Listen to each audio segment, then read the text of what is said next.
The modern gas station, as you know it, is dead. Right now, the market is violently splitting in two. Massive retail empires using fuel as a zero-margin trap, and legacy operators hemorrhaging cash, propped up by financial alchemy and sheer white-knuckled desperation.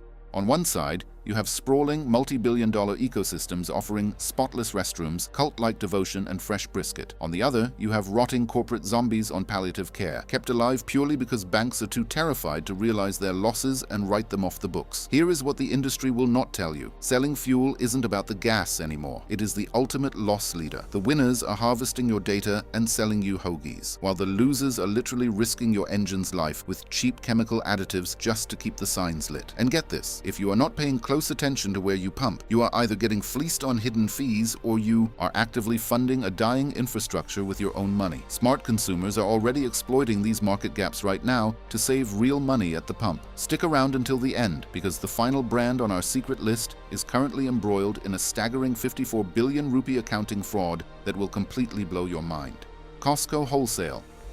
Costco did not accidentally become the undisputed king of cheap fuel. They weaponized gasoline deliberately, surgically, to enforce absolute membership loyalty at industrial scale. This is not convenience retail. This is behavioral engineering with a pump nozzle attached. Here is the thing. According to Costco's own earnings release, the company intentionally compresses its fuel margins, marking up gas by a mere 10 to 15 cents per gallon compared to the 25 to 40 cent standard at conventional stations. That single data point generated backbreaking foot traffic and backed up $1.19 billion in membership fee income in the second quarter of 2025 alone. Translation: the gas is the bait and the membership is the trap. Cutting-edge AI inventory systems protect warehouse margins so efficiently that the fuel division can comfortably undercut the market without a second thought. The lines are famously brutal, but extra-long hoses that allow fueling from either side create a highly efficient, unidirectional cattle chute traffic flow that keeps volume ruthlessly high. Bottom line, Costco is the industry's gravitational singularity, a black hole of value that traps you into a $60 annual toll just to stand in line. And for millions of Americans, that trade is worth every single penny. Buc-ee's did not grow.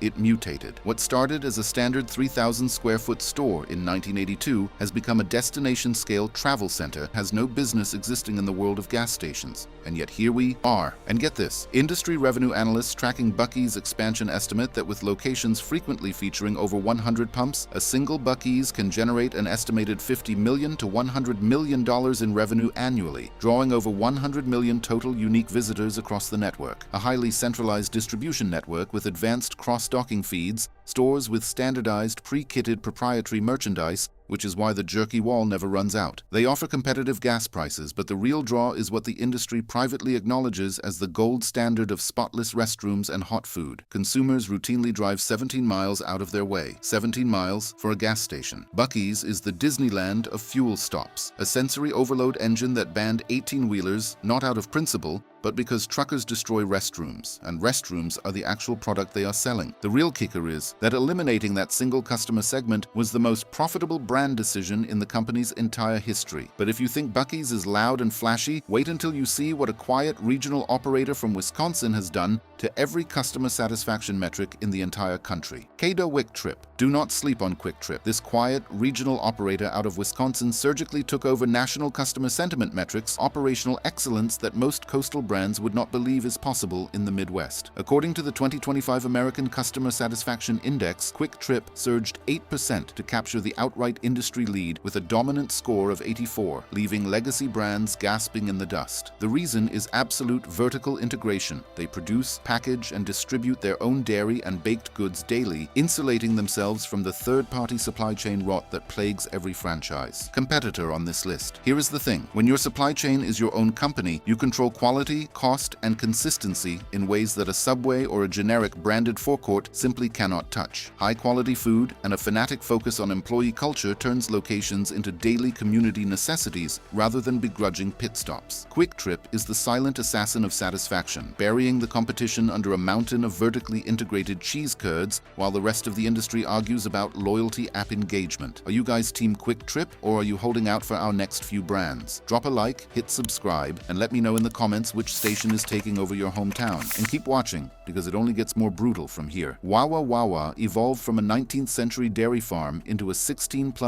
billion shadow fast food empire that happens to sell gasoline as a side hustle. That is not a metaphor. That is their actual financial reality. As reported by industry revenue trackers and confirmed in Wawa's own corporate disclosures, they generated an estimated $18.64 billion in revenue last year, maintaining a tie for second place in the American Customer Satisfaction Index with a score of 82. Advanced touchscreen kiosks and a top-tier personalization engine harvest consumer data to deliver frictionless, targeted transaction promotions that increase average ticket size with almost zero additional labor cost. But here is where it gets truly interesting. Massive geographical expansion is bringing 24/7 made-to-order hoagies into new markets, and at that scale, they can negotiate cut-rate wholesale fuel contracts that a regional operator simply cannot access. Translation: the hoagie subsidizes your gasoline, and they are charging you for the privilege of funding it. Wawa is a high-tech hoagie empire masquerading as a gas station, and the fuel in your tank is essentially a marketing expense they pass directly back to you at the pump. But if you think Wawa is a polished, data-harvesting powerhouse, wait until you see the neon-drenched chaos machine that has been fighting it for the same customer base, block by block, for over a decade. Sheetz, the neon-drenched, chaotic rival to Wawa, did not compete on polish. It competed on youth culture, extreme customization, and sheer late-night availability. And the numbers show that bet is paying off violently well. While slightly smaller in total footprint, Sheetz hit roughly $11 billion in revenue and, per the 2025 American Customer Satisfaction Index, tied Wawa with an 82 score after a 4% year-over-year improvement. They pioneered frictionless digital ordering early on, minimizing labor costs while maximizing late-night, high-margin food order sizes, the kind of efficiency that makes their per-store unit economics genuinely impressive. The real kicker is their fuel strategy. Sheetz executes desperate, headline-grabbing price drops, like $1.77 per gallon on July 4th in prior years, purely to flood their stores with hungry consumers who then spend 3 times as much on food as they saved on gas. It is aggressive, it is calculated, and it works. Sheetz is the late-night apex predator, trading daytime dignity for extreme per-store profitability. And if you have ever ordered food there at 2 in the morning, you already understand exactly why the model prints money. But if you think Sheetz is a chaotic street fighter willing to use any tactic to win, wait until you see a brand that stripped the entire playbook down to a single devastating financial weapon. The convenience civil war is absolutely real, and it is getting more intense every single year. Are you seeing these brutal Wawa versus Sheetz battles play out in your area, or are you still stuck with decaying legacy pumps and a sad rotating hot dog? Let me know in the comments. I read every single one. Arco stripped away every superficial layer of the modern convenience store experience and delivered one thing, and one thing only: bare bones, high-volume hydrocarbon discounting. No fluff, no fresh brisket, just cheap gas and a brutal, no-apologies financial model to back it up. According to GasBuddy pricing data and independent fuel price tracking, Arco consistently undercuts major competitors by 20 to 40 cents per gallon, maintaining a persistent 11-cent spread below the market average. Here is the thing: that spread is not magic. It is pure financial engineering. They enforce a strict cash or debit PIN policy to entirely eliminate the credit card interchange fees that bleed competitors dry on every single transaction. Translation: every time you swipe a Visa at a conventional station, the station is paying 2 to 3% of that transaction directly to a bank. Arco refused to play that game decades ago, and the full savings flow directly to you at the pump. Consumers get top-tier certified fuel, the gold standard of fuel additive compliance, at rock-bottom prices, while commercial fleets exploit tactical introductory discounts like the 15-cent off pump pass to make the economics even more devastating for local competitors. Arco is the underground fight club of the fuel world. No frills, no credit cards, just cheap, top-tier certified gas. And the real kicker is that their refusal to modernize their payment model is, paradoxically, the exact reason they keep winning on price.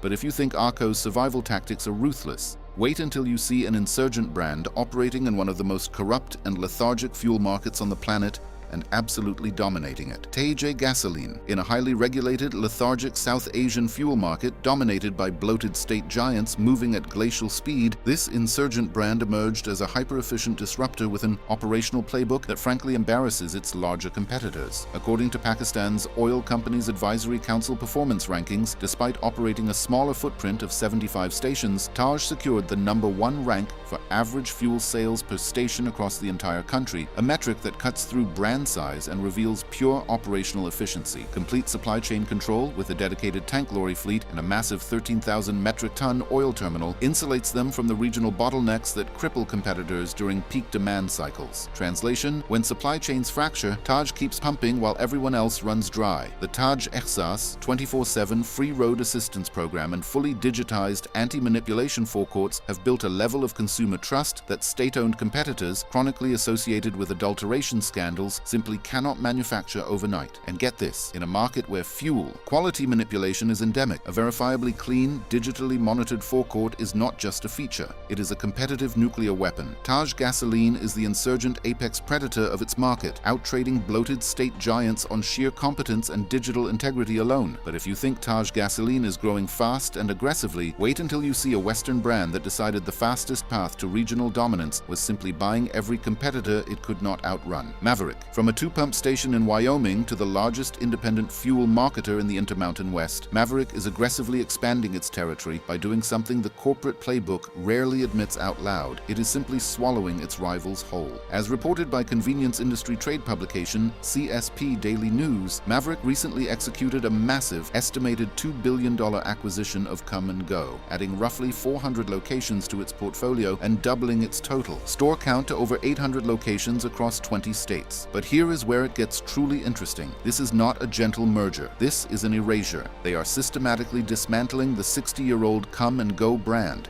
painting completely over its identity to enforce their own highly profitable, adventure-themed base camp culture with zero sentimentality. The consumer lure is their Adventure Club loyalty program, specifically the Nitro tier, which guarantees a massive 10 cents or more off every single gallon, effectively bleeding out local competitors on price while locking buyers into their retail ecosystem. That is not a loyalty program. That is a loyalty trap with a neon sign over it, and your wallet is the thing being retained. Maverik is the apex predator of the West, proving that if you cannot outcompete a legacy brand on merit, you simply acquire them, erase 60 years of their history, and install your own flag where theirs used to stand. The consumer wins on price today, but you are now feeding a monopoly that will set its own terms tomorrow. But if you think Maverik's aggressive rise is the most dramatic story of transformation on this list, wait until you see what happens when the king falls, and falls hard. 7-Eleven. From the undisputed king of global convenience to a bloated, struggling giant forced to shutter locations while scrambling to reinvent itself before the market renders a final, merciless verdict. The fall from the top in this industry is not gradual. It is a cliff. According to 7-Eleven's own corporate announcements and filings reported by Reuters, the brand announced the closure of 444 underperforming stores across North America. In late 2024, footfall dropped 7.3%, marking a sustained 6-month decline, while highly profitable tobacco sales, once a cornerstone of the entire business model, plummeted 26% since 2019. A disastrous combination of persistent inflation crushing consumer spending and the complex, expensive integration of the Speedway brand burdened the company with aging infrastructure and overlapping territories, forcing them to slash their fiscal 2024 operating income forecast by nearly 28% down to $2.1 billion.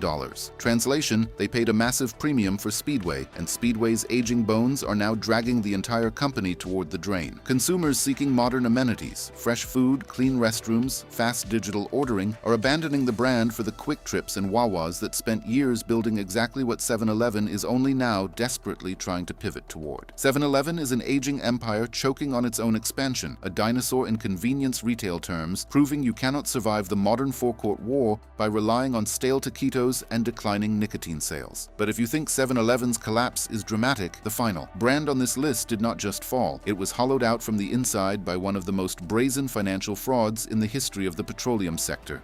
Haskell Petroleum.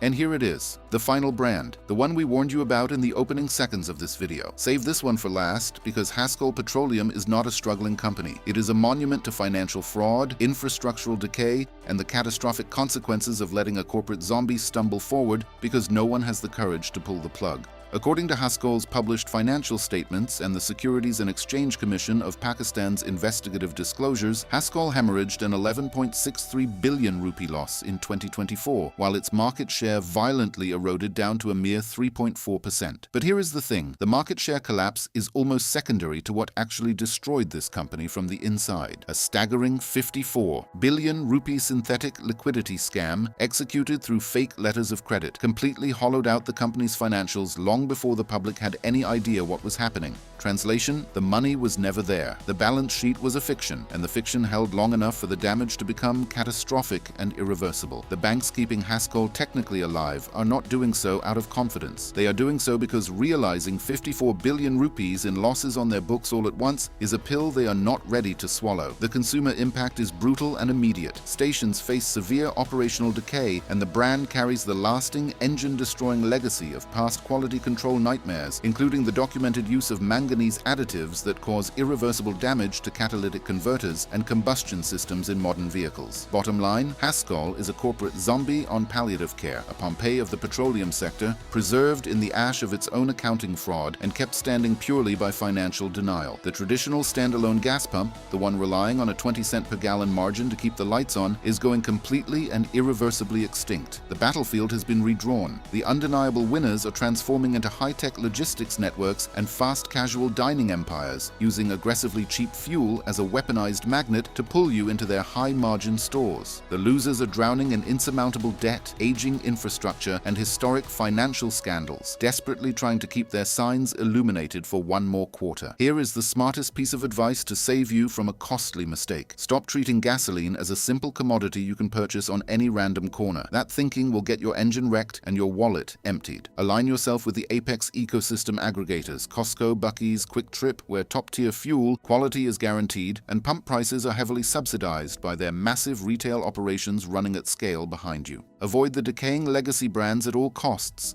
where you risk severe engine damage from poor additive control, hidden credit card interchange fees, and in the most extreme case, funding a company whose financial records are allegedly a work of pure fiction. Your vehicle's long-term reliability and your long-term financial health depend on knowing exactly which side of this split you are standing on. Hit subscribe right now if you want the unfiltered truth about 2026, because we are just getting started dissecting the lies the automotive industry does not want you to hear. And leave your most hated gas station in the comments, because your next deep dive might already be loading in the queue.